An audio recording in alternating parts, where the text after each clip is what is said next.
Alors, concernant un ordre juridique de soumission qui date de 1674, On y vient. comment rétablir justement un semblant de justice à partir d'une origine aussi inégalitaire? Mais je ne crois pas que l'histoire ait une portée juridique, moi. C'est une aberration de vouloir donner à l'histoire une signification juridique. Ce qui s'est passé relève de la réflexion, relève de l'étude, relève de la compassion rétrospective. Bien sûr, moi quand j'ai vu pour la première fois le film Racine, je ne sais pas si vous l'avez vu, il faut lire le livre surtout, j'ai été bouleversé. Bon, on ne peut pas ne pas être déchiré quand on entend l'histoire de l'esclavage, qui est entre nous la première persécution structurée, historique, fondamentale. Alors, qui concerne tous les peuples. Bon, dans la France, en France, c'est à partir de la fin du XVe siècle. Pas avant. Alors, après, il y aura le servage, qui sera une forme humanisée de l'esclavage, sous la pression du reste de l'Église. Mais si on se réfère aux travaux de monsieur Pétré-Grenouillot, je crois, je ne me trompe pas dans le nom, je ne voudrais pas le déformer, ou c'est l'inverse, Grenouillot-Pétré, bon, qui a étudié les origines de l'esclavage, ça diffuse dans tous les peuples, Bon, mais je ne veux pas, moi, rétrospectivement me mettre à la place de ceux qui étaient là au XVe siècle, au XIVe, au XIIIe, au XIIe, au XIe. Je ne suis pas responsable de ce qu'ils ont pu faire. Alors, si on a un colloque, je peux en parler, je peux l'évoquer, je peux le déplorer. Je le déplore du reste, mais c'était l'humanité d'alors. Bon, sinon, on remonte à l'époque des guerres de religion et on va demander pardon pour la révocation de l'édit de Nantes. Ce qui a été du reste quelque chose de très critiquable, mais historiquement explicable. Bon, ou alors on peut remonter encore plus loin dans le temps et faire une critique systématique de tous les événements historiques. Bon, je crois qu'on ne peut pas le faire, à mon avis. Je pense que l'histoire appartient à l'histoire. Et qu'on ne peut pas projeter l'histoire dans le présent. Par exemple, la loi Taubira. On en a parlé. Bon. Moi, je suis contre cette loi. Pourquoi? Et pourtant, je considère que l'esclavage est la pire chose que l'humanité ait rencontrée. Et je ne le pense pas pour les besoins d'une caméra, je le pense profondément. Qu'on ait pu chosifier des êtres humains pour des raisons économiques, fondamentalement. Parce que beaucoup de gens s'imaginent que c'était fondé sur du racisme. C'était pas du tout vrai. C'était bon, vous approuvez, ça me fait plaisir. Ça prouve que vous connaissez bien la question. C'était fondé sur des questions économiques. Il fallait faire du fric et on avait trouvé là, voilà, le bon moyen. Je veux dire que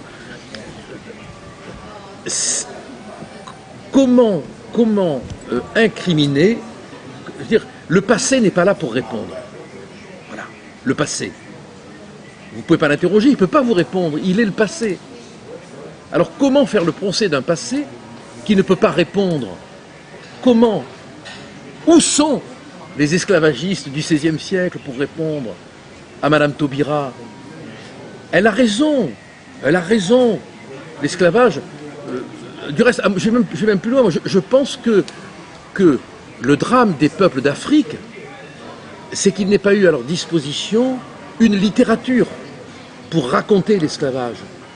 Parce que s'ils avaient eu à leur disposition une littérature, on aurait pris conscience beaucoup plus tôt de l'immensité de ce drame, de cette haine, de cette méchanceté capitaliste. Mais malheureusement, les peuples africains avaient d'autres génies à leur disposition. Bon, Malraux, dans son fameux discours de Dakar, l'a admirablement décrit. Enfin, quand même, c'est le premier peuple qui se connecte avec l'au-delà. C'est le premier. Et oui, on l'oublie trop souvent. La préscience du divin, elle vient d'Afrique. Ensuite, c'est le premier peuple qui épouse le rythme. Les chrétiens disent au commencement était le verbe. Peut-être qu'au commencement était le rythme. Et tout ça, l'Afrique nous l'a donné. Sans l'Afrique, on n'a pas l'intelligence du rythme. Voyez-vous, bon. Mais il n'avait pas, parce que de tradition orale, les auteurs qui auraient pu raconter l'esclavage comme la Shoah a été racontée. Mais que pensez-vous justement de ce réveil aujourd'hui? Ben, ces réunionnais, ces Africains qui aujourd'hui ne travaillent plus sur l'histoire orale, mais ont envie d'écrire. Eh ben oui, parce que c'est normal. Moi, si j'étais descendant d'esclaves, j'aurais envie de le raconter. Et je le porterai. Je suis descendant de victimes de la guerre de 14. Moi, je vais prendre un exemple qui n'est peut-être pas adapté, mais que je ressens. La maison de mes grands-parents a été détruite en 1870, lors des invasions allemandes. Bon, reconstruite. Détruite en 14, lors des invasions allemandes. Reconstruite en 40, détruite, lors des invasions allemandes. Bon, je peux vous dire que je le garde. Je l'ai en moi. Alors, ça ne m'empêche pas d'approuver le rapprochement avec l'Allemagne et compagnie, bon, mais je l'ai en moi. On ne pourra pas m'empêcher d'avoir joué dans les débris d'une maison qui a été détruite 3 fois. Alors, j'imagine ce que ça pourrait être en moi si je me disais, mais ton arrière-arrière-grand-mère, elle a été enchaînée. Déjà que je suis rebelle, je serais un rebelle exaspéré, voyez-vous, donc je le comprends. Je le comprends, et je crois que je vous démontre que je le comprends charnellement, quoi. Mais de là à vouloir faire le procès de l'histoire, non. Parce qu'à ce moment-là, on peut remonter à l'Antiquité la plus lointaine, quoi, faire un procès aux Romains, parce qu'ils ont envahi la Gaule.